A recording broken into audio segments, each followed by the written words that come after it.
Magandang gabi sa inyo lahat, mga kapatid. At sa ating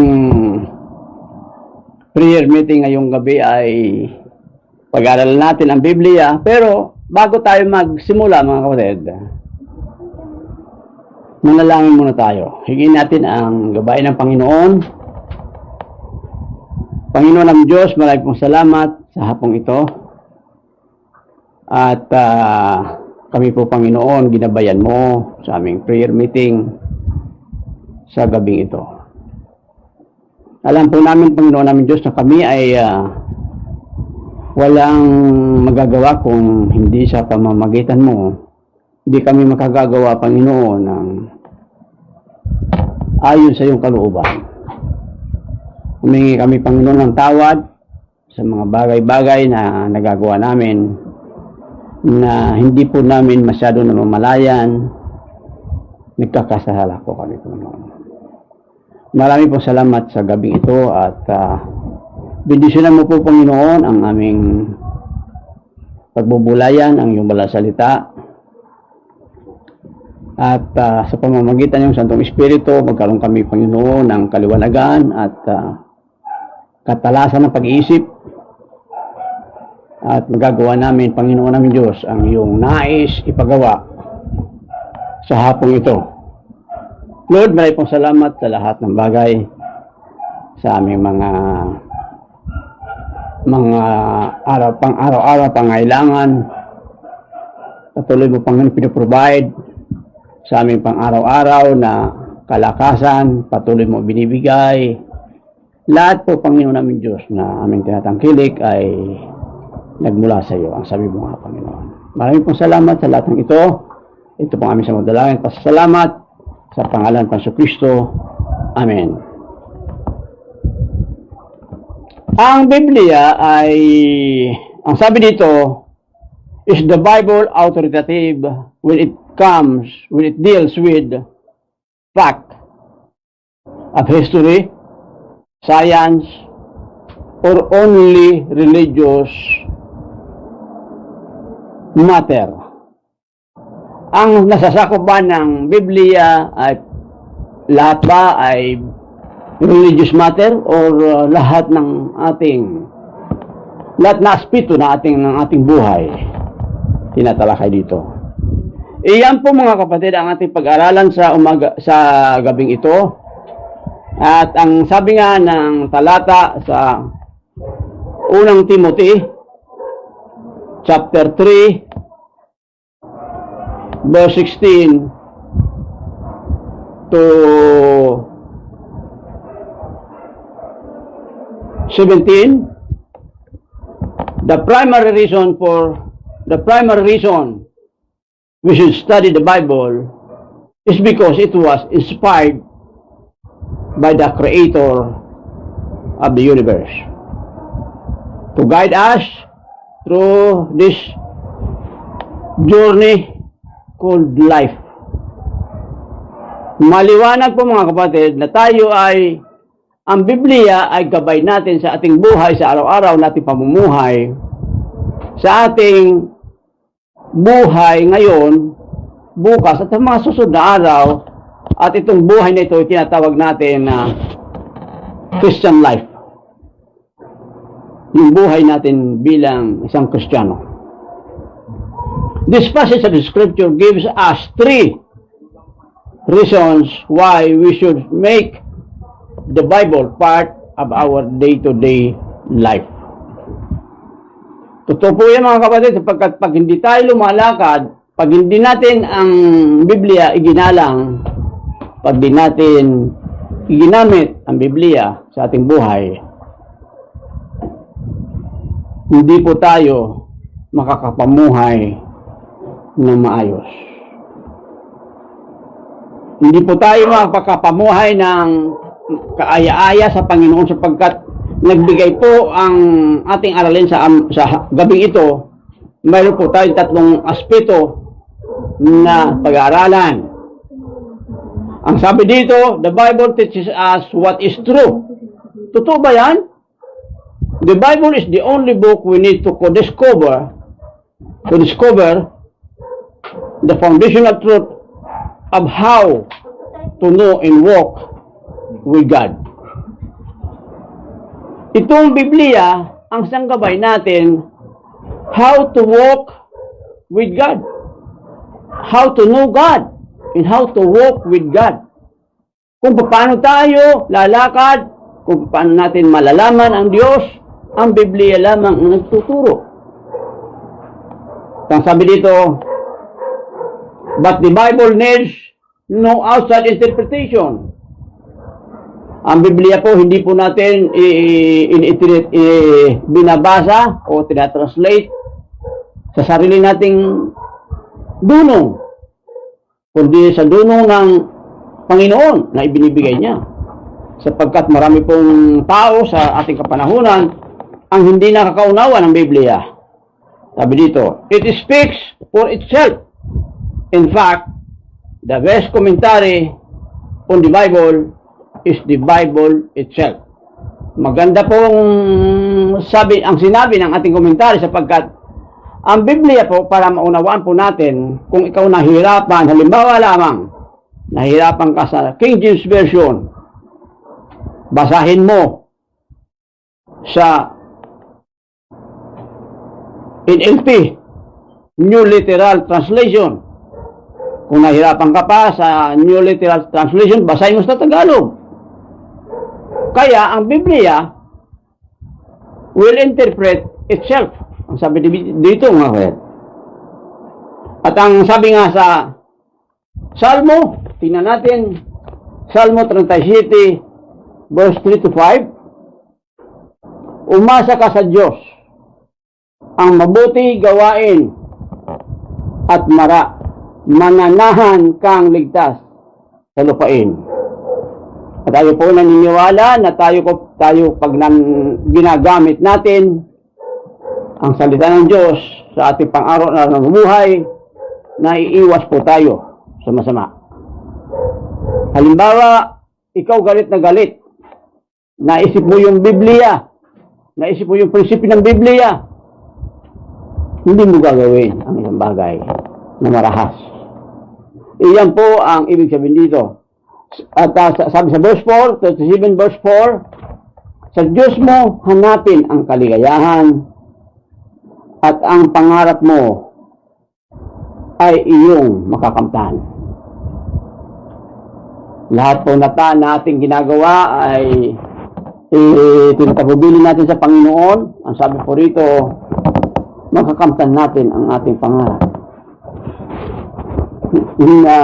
Kailangan po paniwalaan natin ang Biblia sapagkat ang Biblia matagal ng panahon ini-ignore po yan ng mga tao, subalit na-discover nila sa bandang huli na ang Biblia ay nagbibigay ng mabuting pamumuhay, nagbibigay ng mga aral tungkol sa mabuting pamumuhay. Verse 5 na siyang pinakahuli ng ating babasahin, ang iyong sarili sa Diyos mo ilagak. Pag nagtiwala ka at tutulungang ganap, ang kabutihan mo ay magliliwanag katulad ng araw kung tanghaling tapat. Alam niyo mga kapatid, ang salita ng Panginoon nagbibigay po sa atin ng buting gabay. Yan ang sabi ng Biblia. Ang sabi po rito, ang iyong sarili, iyong ilagak sa Diyos. May mga tayo na bilang mananampalataya, inilalagak natin ang ating sarili sa ating Diyos. Kung tayo po ay naiinip sa ating mga ginagawa, at kung tayo po ay nais po, halimbawa lamang, nais po natin ma-promote sa trabaho, gumagawa tayo ng sarili nating gawa, hindi natin inilalagay sa kamay ng Panginoon. Nagkakaroon po tayo ng kapahamakan sa bagay na yan. Sapagkat ginagawa po natin ang sarili nating magagawa para lang tayo matanyag, para lang tayo makilala, pero yung mali na pala ang ginagawa natin. Ang Diyos ay ibabagsak tayo Kapag po tayo, ganon ang ginagawa natin. Sa pangalawa, the Bible shows us what is wrong in our lives. Totoo po yan. Ikinukorek tayo ng Diyos kung tayo ay nagkakamali. God's word serves to reprove us or to make us aware when we are headed in the wrong direction. At iyan po ang sinasabi sa ating talata. All scripture is inspired by God and is useful to teach us what is true. Number one, what is true. And to make us realize what is wrong in our lives. Totoo po yan. Kung ano ang mali sa ating buhay, nalalaman natin yan. Ang taong gising, alam niya kung ano ang mali sa kanyang buhay. Ang sabi nga ng Biblia, kinakailangan po tayo magising sa ating ginagawang hindi kalugon-lugon sa Diyos. Ang sabi sa ang sabi sa Hebrews chapter 11, ganun nga. Ang mga itinuturing niyang anak ay sinusubok niya. Pinapalo niya. Sapagkat ang sabi nga natin, ipinapakita sa atin ng Biblia kung tayo nagkakamali. Ang taong ayaw makorek at mamuhay sa likong kaparaanan, sa likong pamumuhay, hindi po kapanipaniwala ang kanyang patutuo. Nagsasabi po siya na siya isang Kristiyano, pero hindi naman nakikita sa kanyang buhay. Ang ginagawa niya naman ay puro baluktot, puro mali. Ang sabi nga natin, huwag mong gawin ang mga bagay na ayaw mong gawin sa iyo. Yan ang sabi sa Biblia. Kaya ang sabi dito, the Bible shows us what is wrong with our lives. What is wrong in our lives. Iyan po ang pinapakita sa atin ng Biblia. Once na ikaw ay magbasa ng Biblia, lalo-lalo na pag nakita mo itong 2 Timothy chapter 3 verse 16, makikita mo dito na sasakop ka.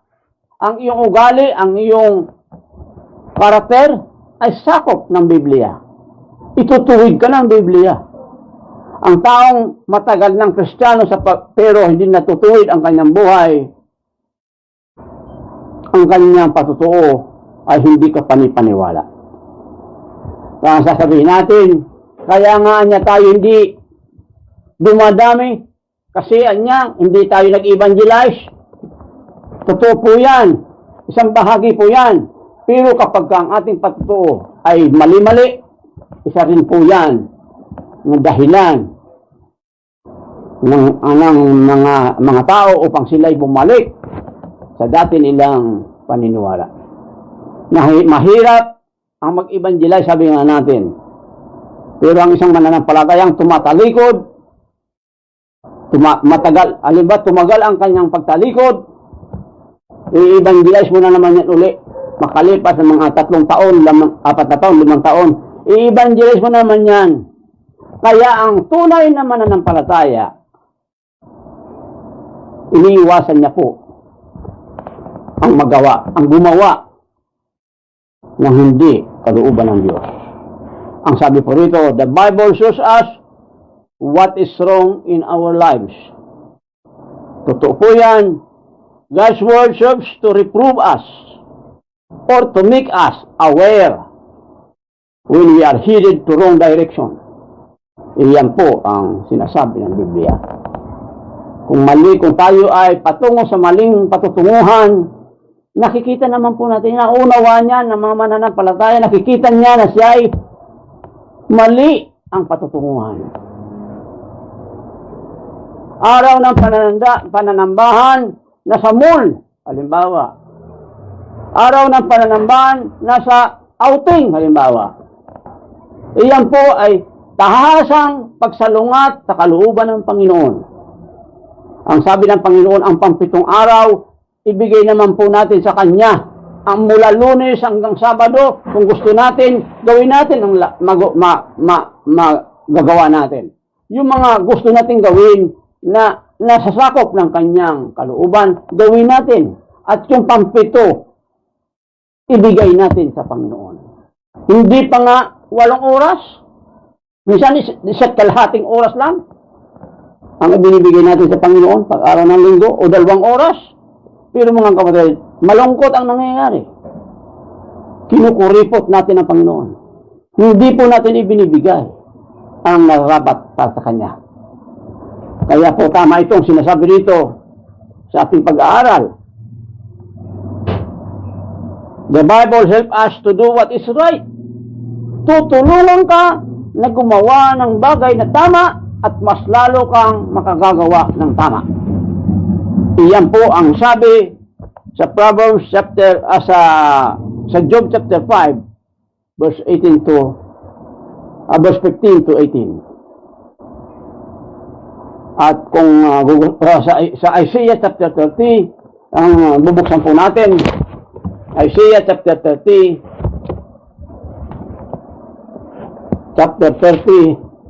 tingnan po natin.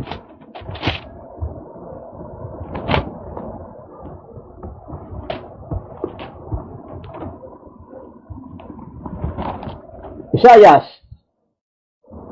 kabanatang 30, talatang 11. Ito po ang pagkakasabi dito.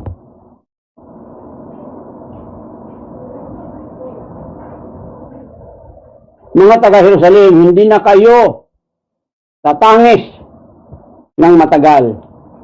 Kung diringgin ninyo siya sa inyong mga pagdaing.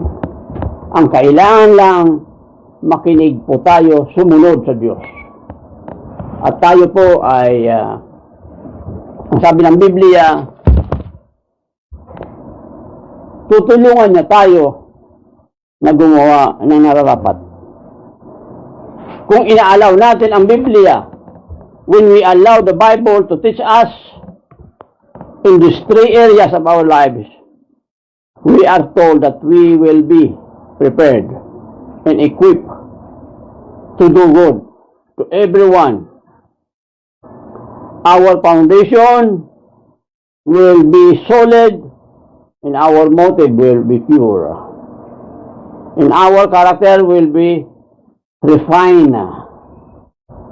Whatever reason there are to make a commitment to stick with Bible. Kaya po ating in-insist na kung maaari, mayroon po tayo mga Biblia. Kapag tayo po ay Bible believer, tayo po ay naligtas dahil sa Biblia. Nakakilala po tayo sa Panginoon. Kaya po ang salita ng Panginoon, ang sabi po rito sa to make us realize sa 2 Timothy chapter 3 verse 16, all scripture is inspired by God and is useful to teach us what is true. Kung ano ang tama.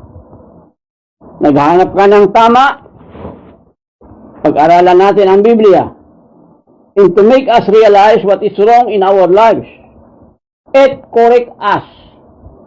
Correct us when we are wrong and teach us to do what is right.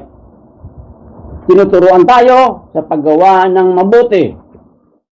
Igagayad po tayo ng Biblia. Sabi sa Biblia, huwag po tayo magtiwala sa ating mga sariling pasya. Ilagak natin sa Panginoon ang bawat pasya sapagkat siya po ang nagbibigay ng tamang pagpapasya sa buhay natin. At tayo po ay ang Biblia ang ating gabay at babasahin po natin dito sa ating sa pagpapatuloy ng ating pag-aaral. Kaya tayo nananalangin sapagkat alam po natin na ito ay ginagawa ng Panginoon. Siya po ay nananalangin. Prayer was modeled for us by Christ. Pangalawa po, prayer is not a solitary experience. Maaring ikaw ay manalangin mag-isa, pero maaari kang manalangin na marami kayo. Katulad ng ating prayer meeting, tayo na nanalangin, mababa na ang 5 sa pananalangin natin.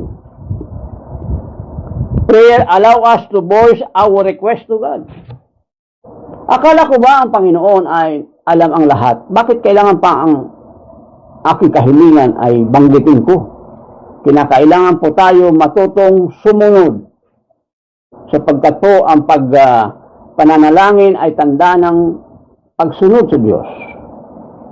Ang pagsunod po nagre-require po na tayo ay hawiin natin ang anumang hadlang. Kundi tayo sumunod sa Diyos, sapagkat yan po ang hinihingi ng Panginoon. Ang pananampalatayang nakaukol sa Diyos ay sumusunod sa Diyos. At sabi nga dito, prayer enable us to seek forgiveness. Pag po tayo nagkakasala, dinadala natin yan sa pananalangin.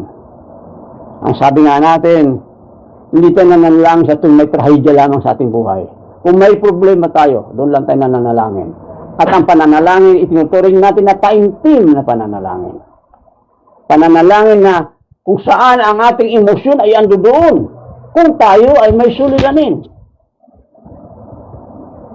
Pero ang pananalangin po, ang sinasabi ng Biblia, dapat ang pananalangin, ang taong nananalangin, ituring niya ang panalangin bilang bahagi ng kanyang buhay espiritual.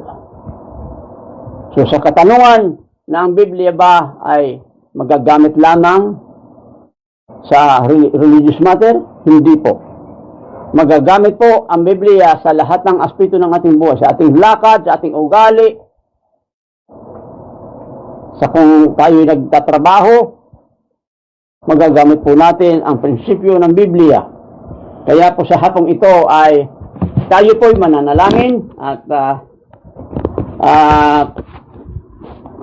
katulad ng sinabi ko na tayo ay itinutuwid ng Biblia, ng salita ng Panginoon. Ginagabayan tayo ng Biblia. Kung kaya sa hapong ito, tatawagin ko po ang ating mga mananalangin sa nakasama natin sa ating pananalangin sa gabing ito. Sa puntong ito ng ating pananalangin sa gabing ito, ang mananalangin po sa atin ay bali 5 at babanggitin po natin isa-isa. Ang una pong mananalangin para sa atin ay si Sister Lita Dapulayan. Magandang gabi mga kapatid, higit sa lahat sa ating Panginoon. Muli po tayo dadako sa ating panalangin, pero bagong lahat, tayo muna ay humingi ng kapatawaran sa ating Panginoon, sa ating mga kasalanan. Alam natin na wala po tayo maitatago sa Diyos. Lahat ng ating galaw, lahat ng ating kilos, lahat ng ating pananalita ay naririnig at nakikita ng Panginoon. Kaya sa oras na ito, Lord God, muli po kami, Ama, lumalapit sa inyo upang aming pong isuko sa inyo, Ama, ang aming mga sarili. Patawarin niyo po ako, Ama, maging po sa aking mga kapatiran, Panginoon. Ikaw po, Diyos, ang siyang pupuno sa aming mga kasalanan, Lord God, upang ito po ay maging malinis sa iyong paningin at sa iyong harapan, Panginoon. Ganoon po, Panginoon, nagpapasalamat din po kami, Ama, sa lahat ng bagay na aming po natanggap muna po sa inyo. Higit sa lahat sa biyaya na patuloy mo pong ipinagkakaloob sa amin sa araw-araw. Higit sa lahat din, Panginoon, sa patuloy mo rin pong pag-iingat sa amin lahat, Panginoon ko. Sa lahat-lahat ng bagay na aming po natanggap mula po sa inyo. Maraming salamat muli, Panginoon. Lord God, muli po namin, Ama, itinataas, Panginoon ko, sa inyo ang aming prayer warriors, Panginoon ko, Lord God. Higit sa lahat, Lord God, ang hinihiling po namin ang iyong fruit of spirit, Panginoon, Lord God. Akin po, Panginoon ko, itinataas sa inyo ang pag-ibig, kagalakan, kapayapaan, kabaitan, kabutihan, katiyagaan, katapatan, at kahinahunan, at pagpipigil sa sarili. Panginoon, hiling po namin na ito po ay panatiliin niyo po, Ama, sa amin upang kami po ay maging tapat, maglingkod sa inyo. At kayo po, Diyos, ang aming inaasahan na tumatanggap kami ng mga ginagawa mo sa amin, Panginoon ko, Lord God. Itong binigay mo po sa amin na fruit of spirit, alam po namin na ito pa gagamitin namin sa pang-araw-araw namin na pamumuhay. Higit sa lahat sa aming mga kasamaan sa church, Panginoon, ang bawat isa hipuin niyo po, Ama, upang ang pag-ibig, kabutihan, kabaitan ay amin pong pag-iralin sa aming mga sarili, Panginoon. Lord God, hipuin niyo po ang bawat isa ng aming mga kasamahan, ang aming lahat ng miyembro, Panginoon ko, ng GCC, Panginoon ko, Lord God. Ikaw po, O Diyos, ang siyang patuloy manguna upang amin pong panatiliin ang lahat ng pagpipigil sa sarili, kahinahunan, lahat ng pagpapala ay amin po, Panginoon ko, matatanggap kung ito po ay amin, Panginoon ko, tutuparin, amin susundin sa pangalan ng aming Panginoon Hesus.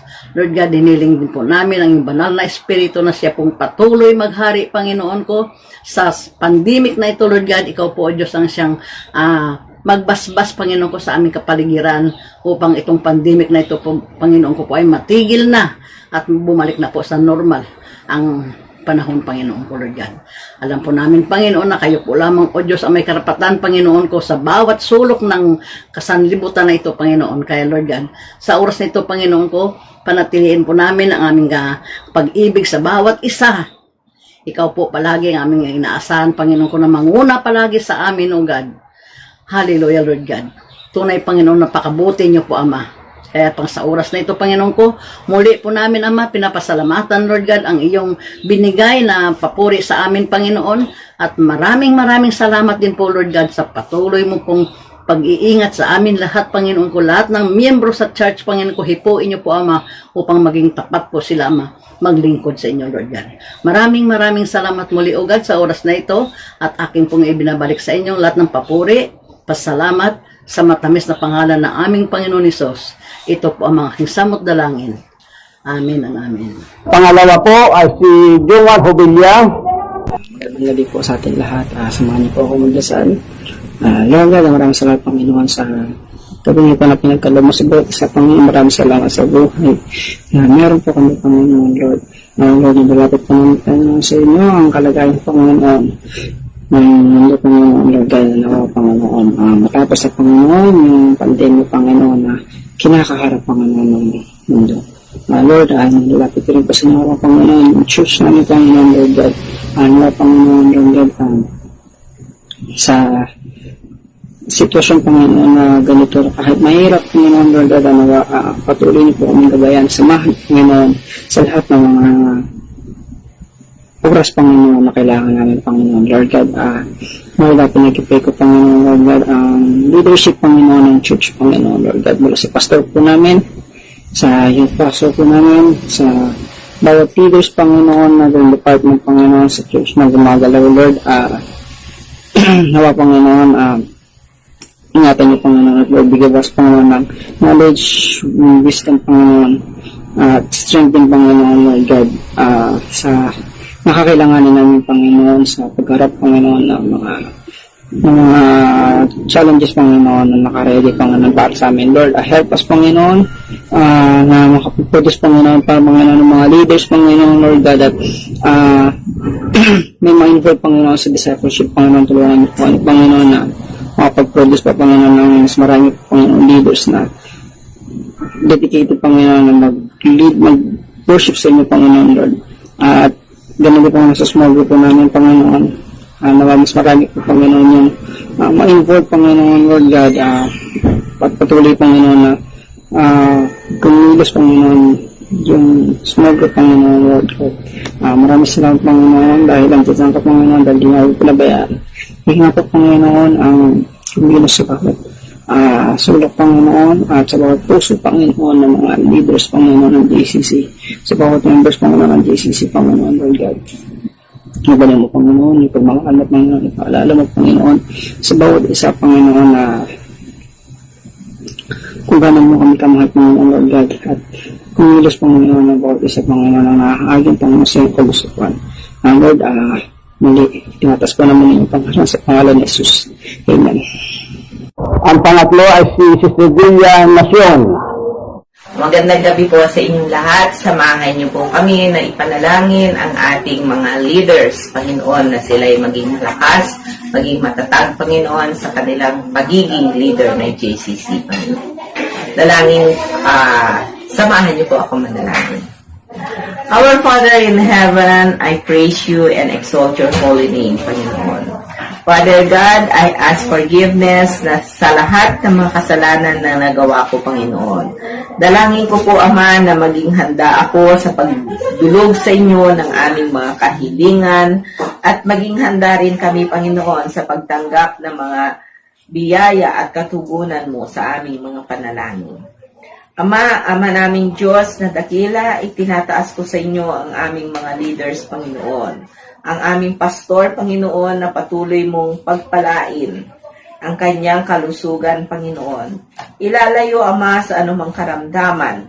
Gayon din po ang aming mga leaders ng aming iglesia na patuloy na bibigyan ng kalakasan na maging sila na hindi sila manghimagod, Panginoon, bilang mga leaders na inuplok mo sa JCC, Panginoon. Na sila ay maging handa, Panginoon, sa mga pagsubok na darating sa kanilang mga buhay, Panginoon. And I pray, O Lord God, na patuloy nilang magampanan ang kanilang mga tungkulin bilang mga leaders ng iglesia na to seek and to save, Panginoon, which was lost, O Lord God.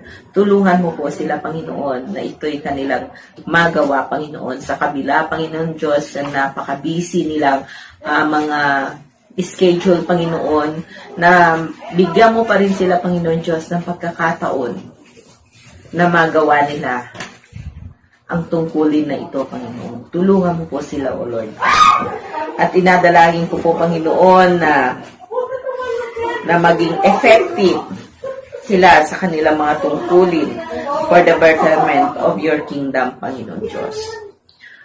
I also pray, Panginoon, na tulungan mo ang mga leaders na ito ng JCC, Panginoon, na ma-identify nila, Panginoon, ang pangangailangan ng bawat isa, Panginoon, na maging matatag sila, Panginoon Diyos, at maging matalino, Panginoon Diyos, maging mapagmatsyag sila, Panginoon Diyos, na maibigay ang pangangailangan ng bawat isa, lalong-lalo ng spiritual na pangangailangan namin, Panginoon.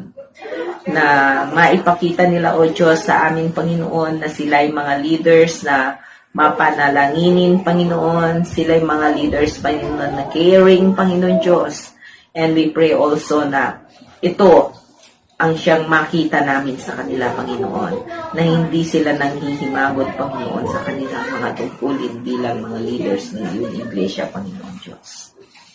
And Lord God, we pray, Panginoon, na matutunan namin, Panginoon Diyos, na maglin o sumandal sa inyo, Panginoon, hindi sa aming mga sarili, Panginoon Diyos. And we trust you, O Lord God, na bawat pangako mo sa amin, Panginoon, ay yung tutuparin, Panginoon. And we pray, O Lord God, na ang bawat leaders, Panginoon, sa aming church ay maging matatag, Panginoon. Sapagkat ang sabi mo nga po sa Philippians 4:13, we can do all things through Christ which strengthens us, Panginoon. Kaya ang pagiging leader, Panginoon Diyos, ay hindi madali, Panginoon. Ito'y mahirap. Subalit kung kami ay lalapit sa iyo at kayo ay kasama namin, Panginoon, walang mahirap na hindi namin kakayanin, O Lord God. sapagkat ang lahat ng ito ay aming hinihiling sa pangalan ng iyong anak na si Yesu Cristo. Amen. Sumunod na si Geraldine Hongko. Isang mapagpalang gabi po sa ating lahat. Ngayon po ay samahan niyo akong manalangin patungkol sa ating National Transformation Revival of the Nation. Let's pray po. Yes, Lord Panginoon, Ikaw lamang Panginoon ang aming pinupuri, sinasamba at pinararangalan. Panginoon, ipinapanalangin po namin sa iyo, Lord God, ang bayan na ako ng Panginoon na pagpalain mo nga Panginoon ang aming bayan Panginoon, hipuin mo Lord God ang namumuno sa aming bayan Panginoon na sundin lamang po Lord God ang inyong kalooban. Nawa nga po Lord God nasa bayan na ako ng Panginoon is Ikaw lamang po Lord God ang kanilang purihin Panginoon, sambahin at parangalan. Ngayon din Lord, pinapanalangin po namin sa iyo Panginoon ang bansang Pilipinas Panginoon na nawa nga po Lord God ay talagang umukay-okay na po ang sitwasyon at talagang matunaw na nga po Lord God ang COVID-19. Nang sa gayon Panginoon is makabalik na nga po Lord God sa normal ang pamumuhay ng tao Panginoon at malaya po namin Lord, may pangaral ang inyong salita Panginoon. Wala pong ibang tagapagligtas, Ikaw lamang po Jesus Christ. Ngayon din Lord, pinapanalangin namin sa iyo Panginoon ang ministry Panginoon ng JCC Panginoon na patuloy mo nga Panginoon, hipuin Panginoon ang mga nagmi-ministry Panginoon na mas lalo pa nga po sila Panginoon on fire na magpuri sa iyo Panginoon. At Panginoon, pagpalain mo rin Panginoon ang ministry Panginoon na Ikaw Panginoon yung patuloy na manguna Panginoon sa aming buhay at sa ministry na aming kinabibilangan Panginoon sa aming church. Patuloy mo nga rin po ito Lord God, pagpalain. Panginoon, maraming salamat po Lord God sa lahat-lahat. Ikaw lang po na aming binupuri, sinasamba at pinararangal. Ito po ang aking dalangin in Jesus' name. Amen. At ang kasunod niya ay si Robbie Jane Baluan. Magandang gabi po sa ating lahat. Ngayon po ay sama-sama naman po nating ipag-pray na magkaroon ng bawat isa ng financial breakthrough. Let's pray po. Dear Heavenly Father, patuloy ka nga po namin pinupuri at pinapasalamatan, Lord. Sama-sama po kami, Lord God, na nagpupuri, Lord God, at lumuluhod sa inyong harapan, Lord God. Maraming salamat po sa opportunity na binibigay niyo po sa bawat isa, Lord God, para dito sa prayer meeting na to, Lord. And we pray na buksan niyo po ang puso ng bawat isa, Lord God, para sa prayer meeting, Lord God. Lord, pinagpipray nga po namin, Lord God, ang bawat isa na nag-i-struggle po financially, Lord God. Lord, kayo nga po ang magbigay sa kanila ng kailangan nila, Lord God. Kayo nga po ang patuloy na mag-provide ng pangangailangan namin lahat, Lord God. Financially man po, Lord God. We also pray, Lord God, ang bawat isa, yung mga businesses po na ng bawat isa na kayo po, Lord, ang mag-bless. Patuloy nyo nga po itong i-bless, Lord God. We declare victory, Lord God, para sa mga businesses ng bawat isa, Lord God. Lord, we also pray yung mga kasamahan po namin, yung mga kapatid po namin, Lord God, na may trabaho. Lord, naway bigyan nyo nga po sila ng patuloy na knowledge and wisdom sa kanilang mga trabaho, Lord God, para po mag-prosper po sila sa trabaho nila, Lord God, and makapag-provide po sila or kami, Lord God, sa mga family po namin, Lord God, through this jobs na kayo rin po ang nagbigay, Lord God. Lord, we also pray for those sa mga kapatid po namin, Lord God, na naghahanap din ng trabaho, Lord God. Kayo nga po ang mag-lead sa kanila papunta sa tamang trabaho, Lord God, na makakalugod din po sa inyong pangalan, Lord God. Lord, patuloy niyo pong i-bless ang bawat isa, Lord God. You are the great provider, Lord, and sa inyo nga po walang magkukulang, Lord God, and we have faith na whatever struggles we are facing right now, kayo po ang magsasalba sa amin, Lord God. Your grace pa rin po ang magsasalba po sa amin sa araw-araw. Lord, maraming salamat sa opportunity po ulit na binigay niyo sa bawat isa. Maraming salamat. We declare good health sa bawat isa, Lord God. In Jesus' name we pray. Maraming salamat po ulit, Lord God. In Jesus' name we pray. Amen, amen. Panginoon, maraming pong salamat sa mga kapatiran na nanalangin sa gabing ito. At alam po namin, Panginoon namin Diyos, ang iyong banal na kalooban sa lahat ng ito. Aming mga dalangin. Una, idinadalangin namin, Panginoon, ang aming pagtitipon sa darating na linggo. July 18, Panginoon ng Diyos, bilang pagbabalik namin sa pananambahan ng sama-sama, hipuin mo ang bawat kapatid na dumalo, Panginoon. At gayon din po, Panginoon, ang mensahe, pagpalain mo, Panginoon. Gamitin mo ang iyong mensahero. Gayon din, Panginoon, ang mga nakikinig ay makuha nila ang mensahe, Panginoon.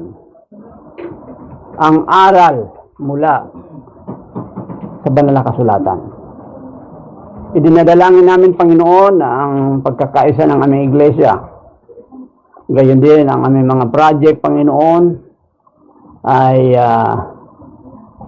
bigyan mo po kami, Panginoon, ng financial ability na ang lahat ng ito ay magawa namin, Panginoon ng Diyos. Maraming salamat, Lord, sa patuloy na pag-usad ng iyong ministeryo, ang ministeryo ng GCC, na patuloy sila, Panginoon, nagbibigay ng kanilang mga kaloob, ng kanilang mga sarili. Naglilingkod po sila, Panginoon namin Diyos. Maraming po salamat sa lahat ng bagay na ito, Panginoon. Idinadalangin ko rin po, Panginoon, na proteksyonan mo ang aming mga kapatiran laban sa pandemya, na patuloy mo nang ang nililinis, Panginoon. Maraming salamat, Lord, sa lahat ng ito, sapagkat alam po namin na ang pagsubok na ito, Panginoon, ay hindi naman magtatagal. Patapos na po, Panginoon. Tapos na po, Panginoon. Kung kaya po kami umaasa na ang lahat ay makakabalik sa normal, Panginoon. Idinadalangin namin, Panginoon, mga negosyo ng aming mga kapatiran. Ang fly zone, Panginoon. Sa Antipolo, idinadalangin namin, Panginoon, ang iyong makapangyarang kamay ay kumilos sa negosyong ito. At gayon din po, Panginoon, sa Baluan, Empanada, patuloy mong gamitin at yung kanilang buko juice, Panginoon ng Diyos. Gayon din, Panginoon, gabayan mo po sila si Mr. and Mrs. Sapra sa kanilang pagpunta sa kanilang trabaho, pagbabantay nila ng tindahan, Panginoon. Pagpunta roon at pag-uwi mula doon. At ang lahat ng aming mga kapatiran na patuloy na nagtatrabaho, Panginoon, ang iba ay makabalik na sa trabaho nila. Lord, pagpalain mo po sila, ingatan mo po sila, Panginoon. Marami pong salamat sa lahat ng ito at idinabalik namin, Panginoon, sa iyo ang papuri at pasasalamat sa pangalan ng Panginoon Kristo. Amen.